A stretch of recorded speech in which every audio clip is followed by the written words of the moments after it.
By 1992, the Israeli Defense Forces had been in Lebanon for a decade, occupying a string of territory along the border they called the Security Zone. Here they waged a relatively low-temperature conflict against foreign-backed Shia militias, primarily Hezbollah, the Party of God. Hezbollah was led by Hassan Nasrallah, who succeeded its previous Secretary General, Abbas al-Musawi, after the latter was assassinated by the Israelis in early 1992. Since Musawi's ascent, Hezbollah had begun a restructuring of the organization into separate political and military hierarchies, even though there is a huge overlap between the personnel of those two divisions. And they didn't take the assassination of Musawi lying down. In retrospect, it is clear that one thing that was not considered was what would Hezbollah's reaction be, and Hezbollah's reaction was to blow up the Israeli embassy in Buenos Aires. Most of the pundits here by delivering what looks like the clearest electoral verdict in recent memory. Labour looks certain to have an effective majority in the new Knesset with allies on the left. And the man who's sure to be the new Prime Minister, Yitzhak Rabin, a hero of the Six-Day War, has triumphed despite harsh personal attacks during the campaign. The other Yitzhak, 76-year-old Yitzhak Shamir, has now led the right to its worst defeat since 1969.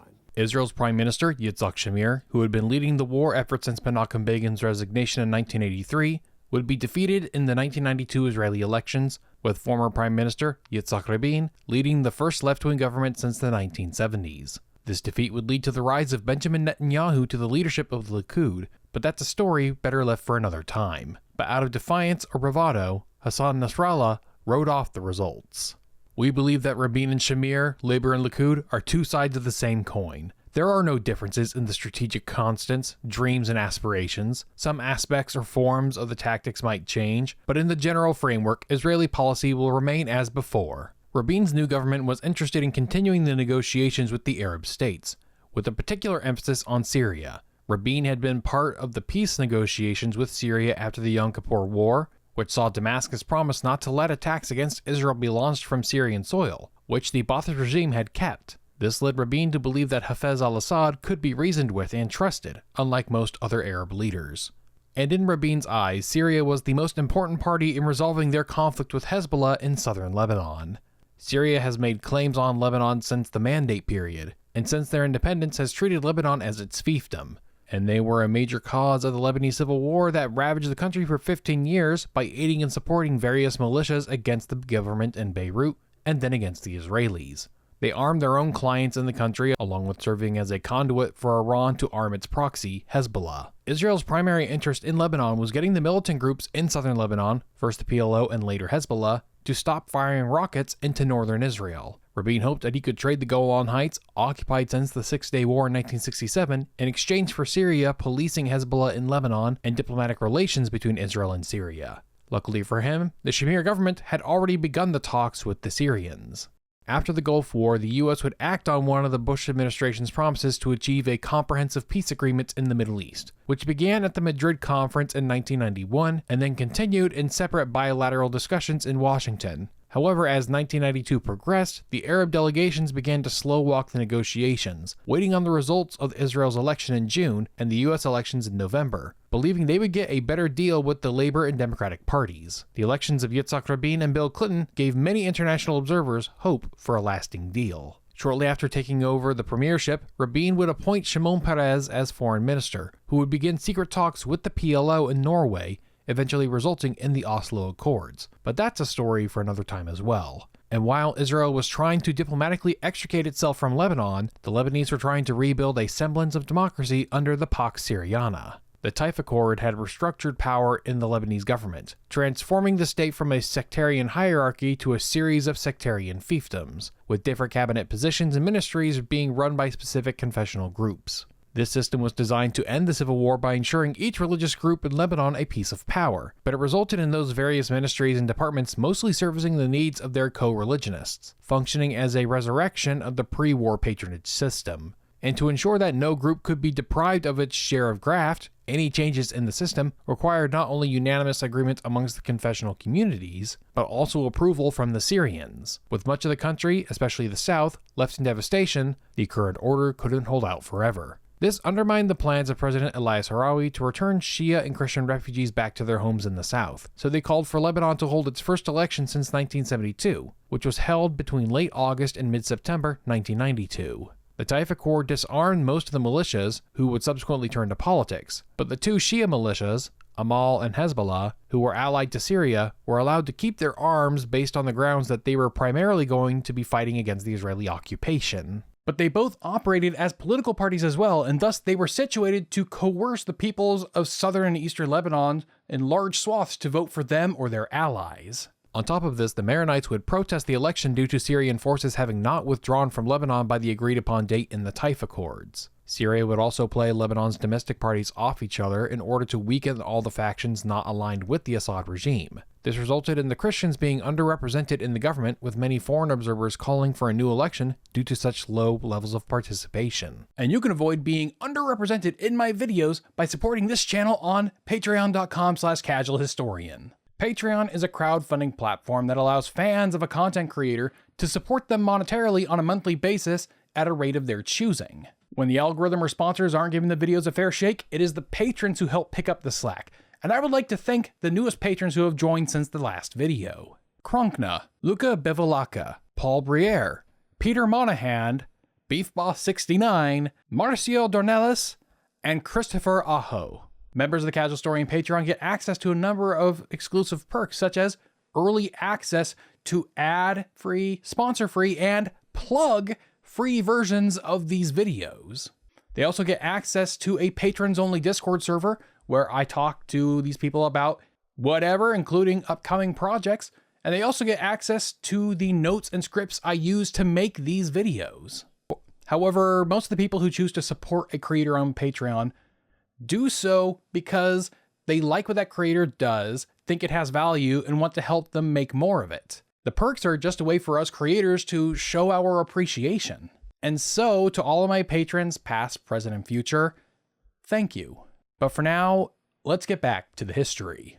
Hezbollah would win 8 seats in the parliament thanks to its relationship with the Palestinians. The election was held over 3 weeks, with different parts of the country holding it in succeeding weeks. The last week of the election was in the south, thus giving Hezbollah an advantage in organizing the vote in the south. On top of additional campaigning time, Hezbollah remaining armed allowed it not only to engage in voter intimidation, but also to engage in a sizable voter fraud, with large numbers of Palestinians, who were not citizens, voting using the names of dead Lebanese citizens. Hezbollah has shunned an openly sectarian posture and has instead diffused Shia-Palestinian tensions by focusing on the fight against Israel. Hezbollah has dealt with the Palestinian issue by subsuming Palestinian politics under its own drive for power. Although most Palestinians were Sunni Muslims, they would voluntarily choose to vote for the Shia sectarian party due to their shared animosity toward Israel. And when Lebanon began limited Palestinian naturalization in 1994, 30,000 of them would be registered as Shias. These new Shia will not be likely to turn out for Ashura processions,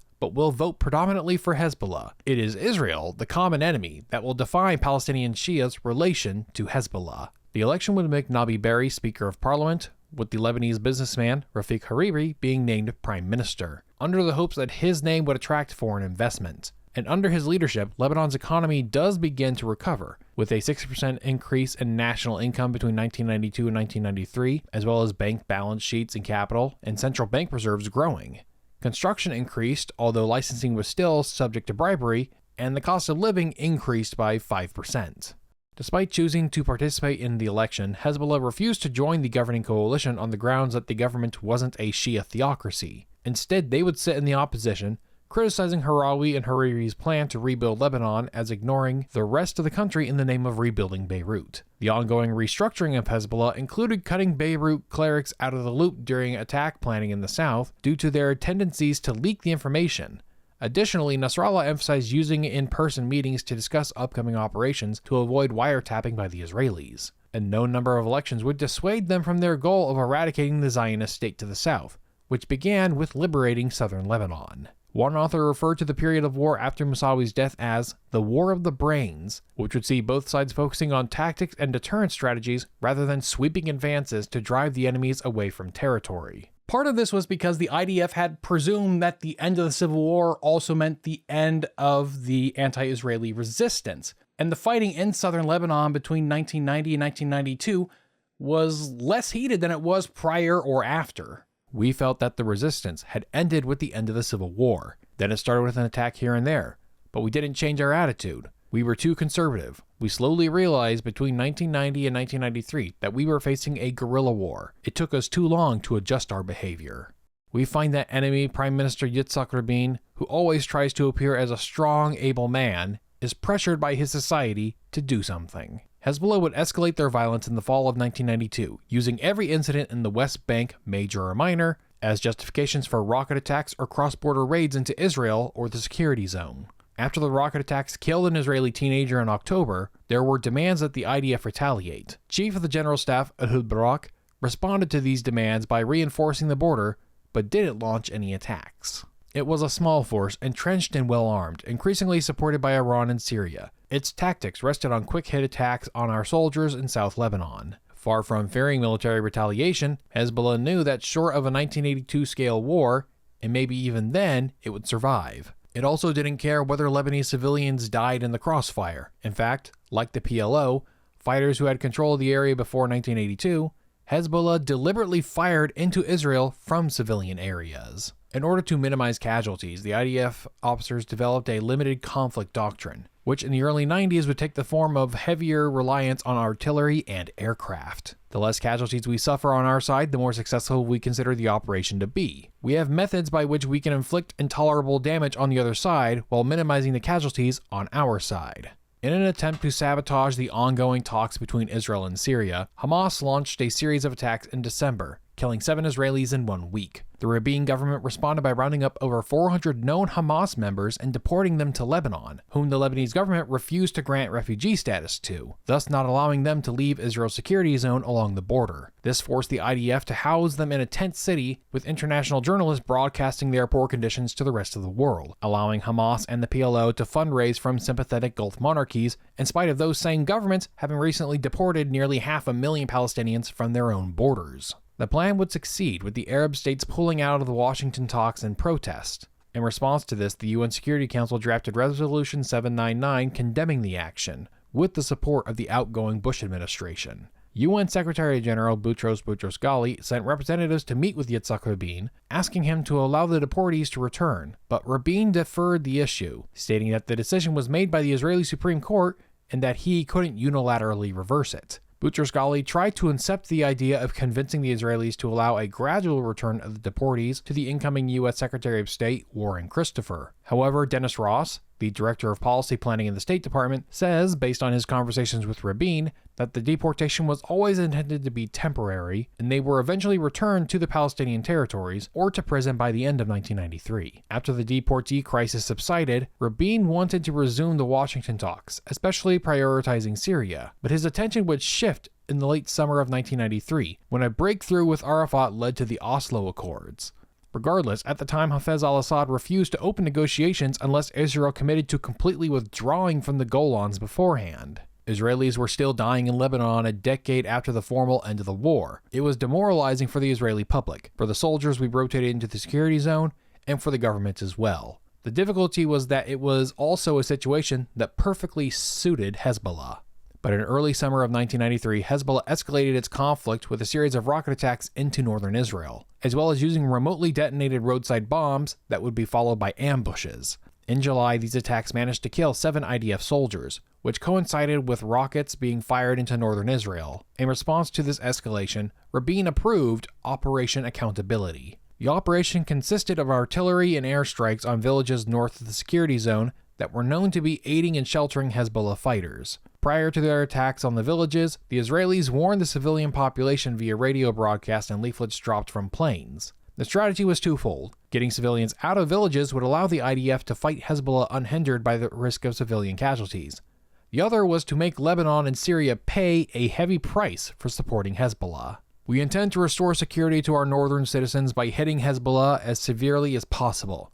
To do that, Israel will provoke an exodus of inhabitants from southern Lebanon toward the north, in order to put pressure on the Lebanese government and to hit those who collaborate with Hezbollah. This affords freedom of action to fight the terrorists without harming civilians, and in the wake of the operation gives an opportunity to the Lebanese government and its outside supporters to rein in Hezbollah. The hope was that the material pressures on Beirut would force the Lebanese government to demand Syria rein in Hezbollah, thus calming down the occupation of the south. The Clinton administration's Middle East envoy, Dennis Ross, would succinctly describe why the Israeli strategy would fail. The Israeli campaign was based on a flawed assumption. Assad did not care if the Lebanese were suffering. Moreover, he was surely pleased by a situation that put the onus on Israel internationally. Ultimately, inconveniencing the Lebanese government would have no impact on Hafez al-Assad, who saw the displacement of civilians as being politically advantageous for Syria, because no matter what they or Hezbollah did to the Israelis, the international media was biased against the Israelis. Hezbollah would continue to fire rockets into northern Israel. For its part, Hezbollah hoped for two things in the continued rocket fire into Israel. First, that it might get the Israelis to back down, given the media was mostly focused on the displacement caused by the Israeli attacks, as well as the low likelihood that Syria or Lebanon would restrain them. And secondly, that if they could keep up the fire until the Israelis stopped, Hezbollah could claim a political victory over Israel, and boast that they fought the IDF to a standstill. The Air Force and artillery were bombarding all the valleys and points from which Katyusha rockets were being fired, but despite our lack of fortification and bunkers, the missile barrage never stopped until the 7th day of the operation. This means that the Israelis, who possessed the strongest military force in the region, were not able to stop the Katyusha bombardment of the settlements militarily. This is not so much a military defeat as a military scandal, given Israel's military capabilities. The U.S. would orchestrate a ceasefire between Hezbollah and Israel, flying Dennis Ross and Warren Christopher between Beirut, Damascus, and Jerusalem to find a set of conditions that were agreeable to all parties. These talks resulted in the July understandings. The understandings were an unwritten set of rules of engagement between the two sides. The fighting was to be contained within the security zone, and neither side was allowed to target civilians or launch attacks from civilian areas. If either side violated the rule about attacking from a civilian area, the other was allowed to retaliate against the site of the attack was launched from. These rules, the US hoped, would prevent attacks on civilians, but Hezbollah would repeatedly violate them, while the Israelis would be condemned for following the rules to the letter. In fact, Hezbollah would have a radically different interpretation of the July understandings than any other party. The resistance only fires Katyusha rockets when civilian homes and property in southern Lebanon are exposed to Israeli shelling. In such cases, we find that we have the right to respond against aggression and that our acts are not condemnable. Most of the secondary sources I've read seem to repeat Hezbollah's interpretation of the July understandings. However, considering the few primary sources we do have claim the right to retaliate against civilian areas where attacks were launched from, leads me to believe them more so than Nasrallah. On top of that, given Hezbollah's penchant for launching attacks from civilian areas, there's no way an Israeli leader would approve of a set of rules of engagement that incentivize Hezbollah to continue doing so, especially because whenever the IDF retaliated against those targets, they received international condemnation.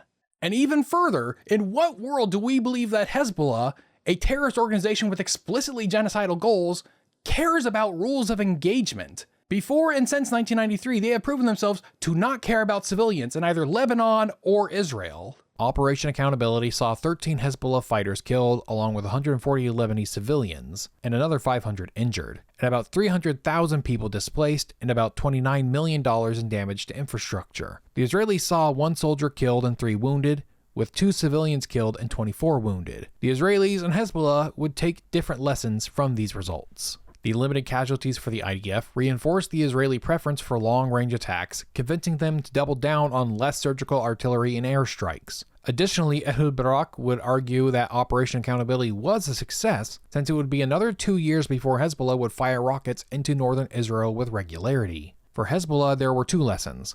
Firstly, they do not have the capability of shooting down Israeli aircraft, so they shouldn't waste their time or resources trying to do so, and instead should focus on racking up civilian casualties. The other takeaway was the need to build up their rocket arsenal so that they could continue to fire on Israeli villages until the Israelis stopped attacking, making sure the last attack fired was their own. This would allow them to claim a moral victory in the Arab world because nobody else was fighting the Israelis to a stalemate. Additionally, they would begin to expand their use and construction of underground tunnels and bunkers, ensuring to place as much of their arsenal beneath civilian infrastructure as possible.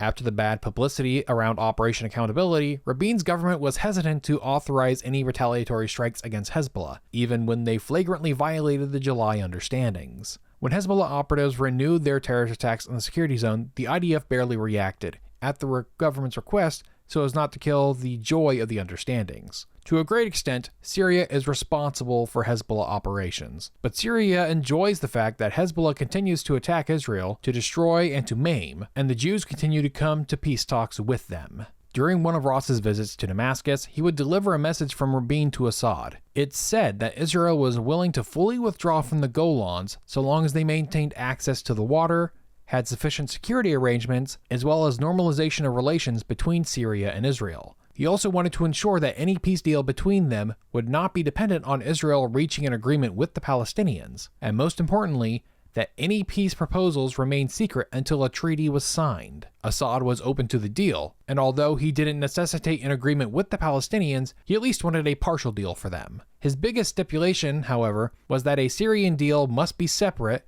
but simultaneous with a peace agreement with Lebanon. Benjamin Netanyahu, who had been personally close with Yitzhak Rabin since the death of his brother Yonatan during Operation Entebbe, believes Rabin's offer to return the Golans was a product of American political pressure, due to the military consensus that the Golans were a strategic necessity for Israel to protect the Galilee. But the talks would continue behind the scenes. Assad would get his Palestinian condition met in September when Yitzhak Rabin and Yasser Arafat signed the Oslo Accords. This resulted in much of the Arab world, especially the terrorist groups, labeling Arafat a traitor, with Hamas igniting its own wave of suicide bombings. Hassan Nasrallah would call for Arafat's death, leading to a wave of Hezbollah attacks as well, which the Lebanese and American governments tried to get Syria to stop, with Assad refusing. Despite all of this, the Oslo Accords were enough to get Assad to open up secret talks with the Israelis. President Clinton had a meeting with Assad in Geneva in January 1994, where Hafez claimed that he was willing to normalize relations with Israel and pull out of Lebanon in exchange for the Golans. But as the year progressed, Assad grew more difficult, rejecting Rabin's offer of a phased withdrawal from the Golans and insisting that any deal between Israel and Syria be preceded by deals with Jordan, Lebanon, and the Palestinians, contradicting his previous promises. By July, Rabin was offering to accept the 1967 borders so long as Israel's water and security concerns were met, which Assad accepted so long as the Israeli withdrawal took no longer than a year, which Rabin wanted to negotiate. Clinton visited Damascus in October of 1994, encouraging Syria to move forward with a deal with Israel, hoping to ride the momentum of the Oslo Accords a year earlier, as well as the Washington Declaration earlier that month, which saw Jordan normalize relations.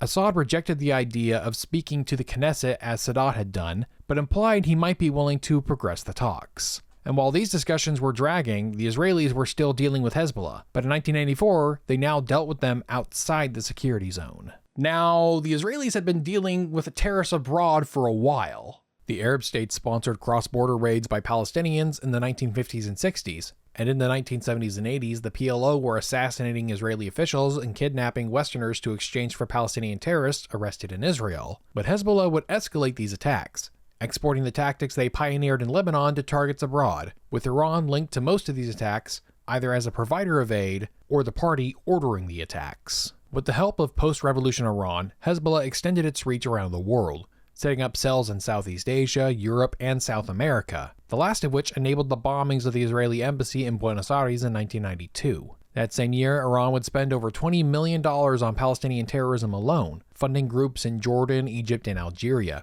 with Hamas opening an office in Tehran. They also had Hezbollah agents assassinating Iranian dissidents in Berlin. Some Hezbollah members were Iraqi Shia deported from the country during the Iran-Iraq War, who would later return to Iraq after Saddam was overthrown in 2003, founding various Shia militias that, like Hezbollah, were loyal to Iran. One of these foreign cells was in Bangkok, orchestrated by an Indonesian Muslim, Panto Yudhawanita, who also worked with Hezbollah cells in Singapore and Malaysia.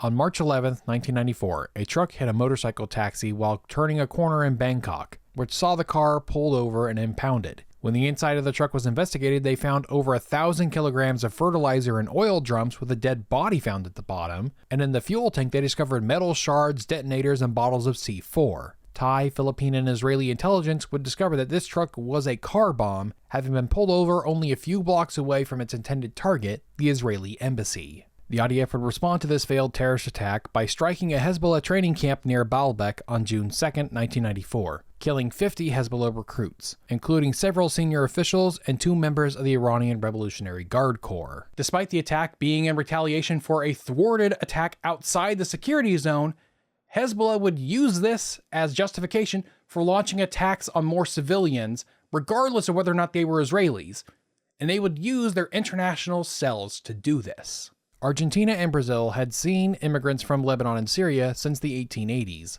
though most of them were labeled as Turks in the government documents because they immigrated from the late Ottoman Empire. This earlier wave facilitated another wave of immigrants from Lebanon escaping the civil war in the 70s and 80s, and it was in this wave that Hezbollah would build up their South American network. This network was led by Mohammed Yusuf Abdallah, who immigrated to Argentina in 1980, who was involved in funding the construction of mosques across the region. The biggest hub was the tri-border area between Argentina, Brazil, and Paraguay, where border and immigration enforcement was at its weakest. This allowed several Hezbollah front companies, such as travel agencies, to fake documents to help arrange the movement of Hezbollah agents into Latin America, as well as a way to launder money back to Hezbollah in Lebanon. Abdallah would officially be designated a terrorist by the US in 2006. Using this South American network, another car bomb would go off in Buenos Aires. In the weeks prior to July 18, 1994, the Iranian embassy in Buenos Aires had been emptying out, its staff leaving the country. At 9:53 a.m. that morning, a police traffic van carrying over 300 kilograms of explosives crashed into the Argentine Israelite Mutual Association building and exploded. It killed 85 people and wounded 150 more, trapping hundreds of them beneath the rubble. The attack was orchestrated in the country by Moshe Rabbani, a man officially made a diplomat earlier that year by the Iranians in order to evade attention by law enforcement. The truck had been procured by the Iranians, with the driver provided by Hezbollah, who entered the country illegally with false papers provided by one of Hezbollah's travel agencies. Investigations by Argentine authorities quickly connected the attack to the Iranians. The decision to carry out the AMIA attack was made, and the attack was orchestrated by the highest officials of the Islamic Republic of Iran at the time, and that these officials instructed Lebanese Hezbollah to carry out the attack. Hezbollah would initially deny their involvement in the attack, but evidence proving that they did so has become overwhelming over time. And over the years, the few times they have admitted guilt for it, they said that it was in response to the airstrike on Baalbek. However, the timeline of events makes this seem unlikely. Both the Bangkok plot as well as the community center bombing were approved by Iran over a year in advance. The most likely truth is that the timing of the second Buenos Aires attack coincidentally happened after the strike on Baalbek. After all, Hezbollah had 2 other attacks that summer, such as the bombing of the Alanis Chakanis Flight 00901 over Panama City the day after the Buenos Aires attack, and another car bomb that hit the Israeli embassy in London on the 26th.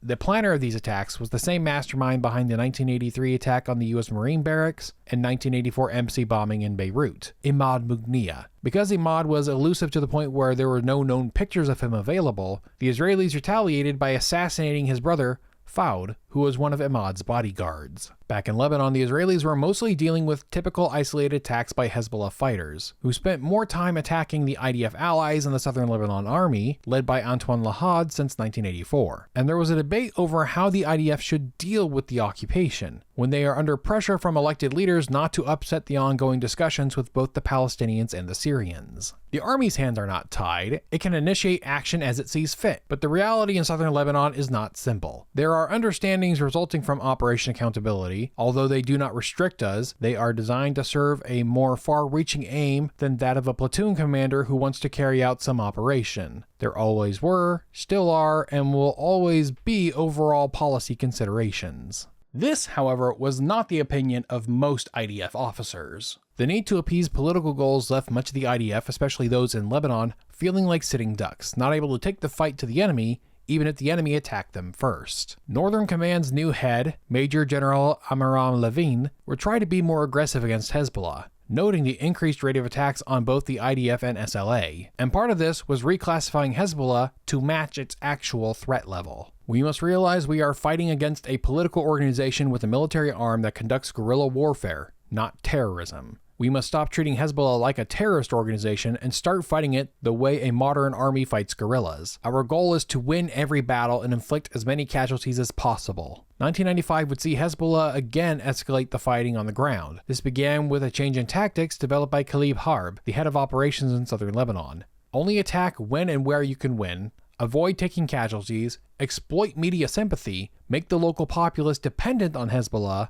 and injure the Israelis as much as possible without provoking retaliation. Their primary goal was to humiliate the IDF.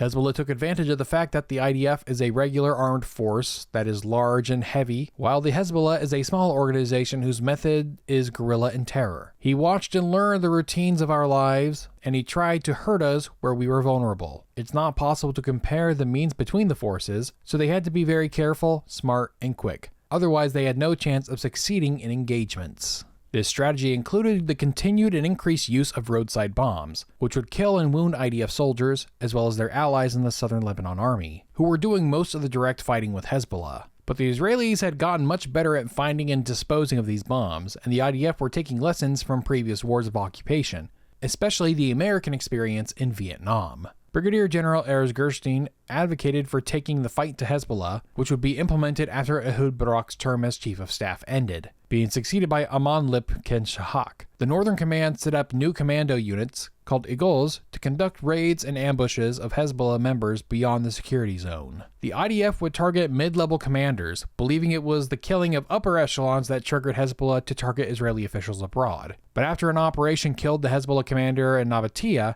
Nasrallah ordered the firing of rockets into northern Israel, which killed an Israeli teenager on March 30th, 1995. It had become more difficult to determine what Hezbollah's policy for retaliation was, presuming they had one. It must be made clear to them in words and deeds that attacks on our population will not be tolerated, and that if they do not stop them on their own volition, we will have to do it. And we will. Throughout the year, terrorist attacks by Palestinians had become more frequent, and criticism of Rabin's policies toward the Palestinians and his foreign policy came under greater scrutiny. Benjamin Netanyahu, the leader of the opposition, exposed a document from the team negotiating with the Syrians, revealing that Rabin was offering to return the Golans to Syria while not asking for a reduction of the size of Syria's army or mandating the Golans become a demilitarized zone. Protests against the Oslo Accords began to spread across Israel, and on November 4th, 1995, Yitzhak Rabin was assassinated, for which many blame Netanyahu for riling up political hatred.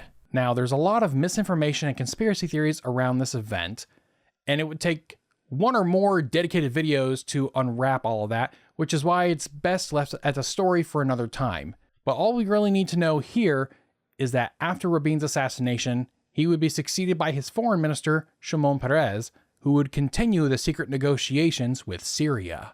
Not long after Rabin's assassination, Dennis Ross visited Assad in Damascus with a message from Peres, expressing how he wants to continue the negotiations to normalize relations between Israel and Syria. Peres wanted a comprehensive peace deal that involved Israel exchanging the Golans for Syria securing the border against Hezbollah. Ross asked Assad to exert his influence on Hezbollah to get them to halt their attacks in the security zone and abroad because it threatened Israel's cooperation in negotiations, which Assad acknowledged but didn't promise any results. 4 suicide bombings in Israel in 9 days had killed 59 Israelis and shaken the faith of the Israeli public in the possibility of peace. Once again, terrorist violence precluded agreements, foreclosed options, and dominated the political landscape. I was also troubled by the Syrian response. Their unwillingness to condemn those who would terrorize Israelis, their intimation that they deserved something other than the condemnation, and their reluctance to reach out to Israelis. All of this combined to make me wonder how real any peace with Syria or the Arab would be.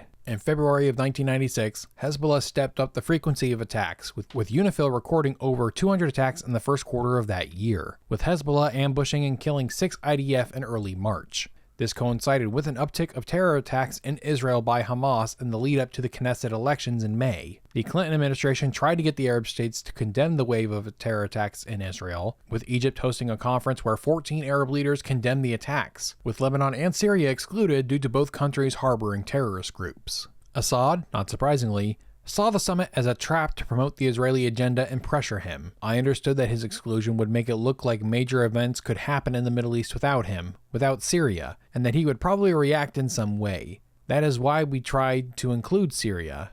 But the reality was that terror was the issue, and it was threatening to undo everything. Assad needed to understand that terror threatened to destroy the process and his chance to recover the Golan Heights. Assad responded to this conference and its deliberate exclusion of Syria by encouraging Hezbollah to up its attacks on Israel. Assad wasn't alone in enticing escalation in southern Lebanon. The Iranians were also pushing Hezbollah to bring more pressure on Israel and to distract the West from their own operations. The mullahs would summon Hassan Nasrallah to Tehran during the escalations to ensure that he wouldn't reveal Tehran's involvement. And Iranian Foreign Minister Ali Akbar Velayati would meet with both Assad and Nasrallah, promising to aid both Syria and Hezbollah if they kept up the pressure on the Israelis. Hezbollah would resort to using suicide bombers in the security zone, and when the US asked Assad to rein them in, he refused, claiming it was Hezbollah's right to resist foreign occupiers. Israel threatened to strike back if Hezbollah didn't back down. On April 9th, a Lebanese teenager was killed by an IED, which Hezbollah accused the IDF of planting and ordered rockets fired into northern Israel, followed by mortars that killed an Israeli soldier several hours later. In response to the intentional and indiscriminate attacks on Israeli civilians, and with an election next month, Shimon Peres authorizes a retaliatory campaign. And another angel came out from the altar, who had power over fire, and he cried with a loud cry to him who had the sharp sickle, "Thrust in your sharp sickle and gather the clusters of the vine of the earth, for her grapes are fully ripe."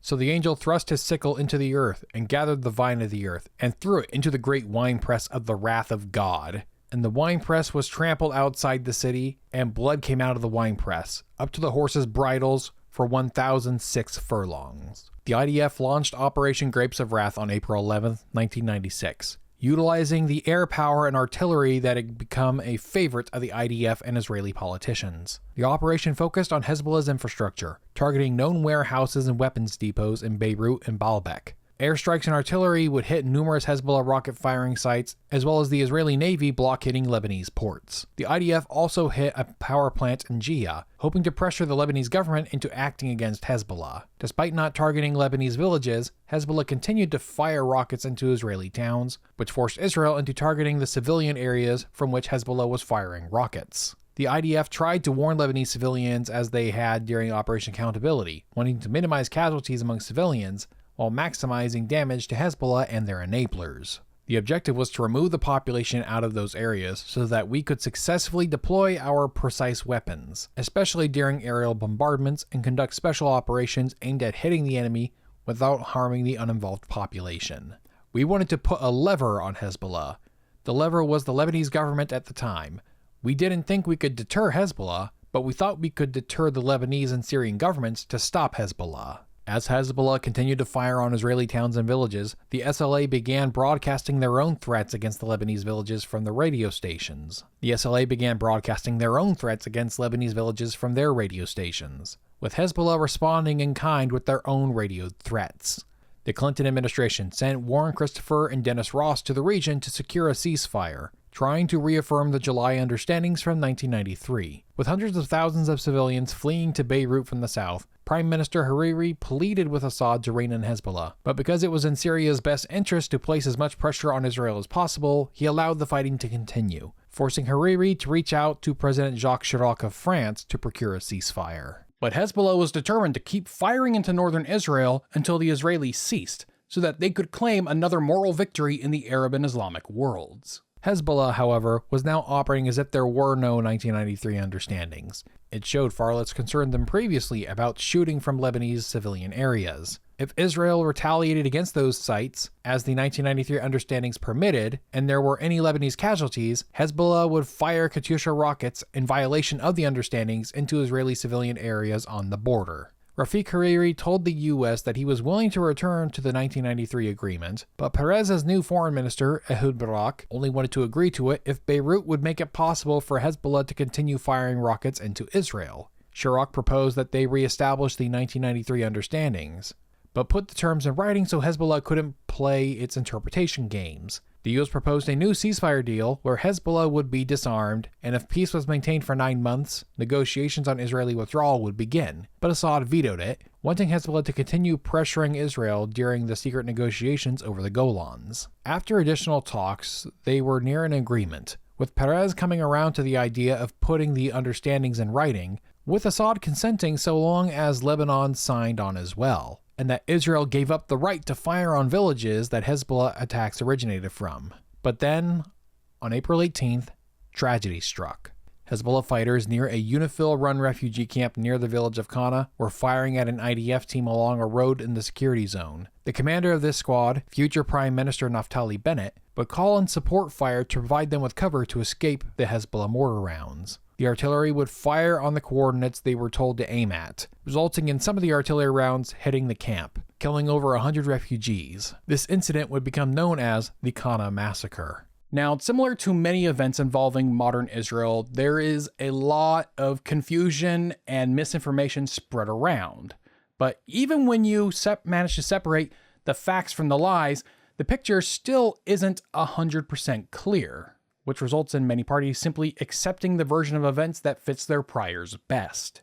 Both the UN and Israel investigated the incident. The Israeli report concluded that it was an accident based on an outdated map that showed the UNIFIL camp further away than it actually was, combined with a calculation error, resulting in some of the rounds hitting the camp. The UN report by Dutch Major General Franklin van Kappen, based on UNIFIL artillery experts, concluded that it was highly unlikely that the hitting of the camp was an accident. Van Kappen's investigation, along with eyewitness testimony from survivors at the UNIFIL camp, would report that a Hezbollah mortar team firing from a cemetery about 200 meters away would retreat into the camp prior to the shells landing.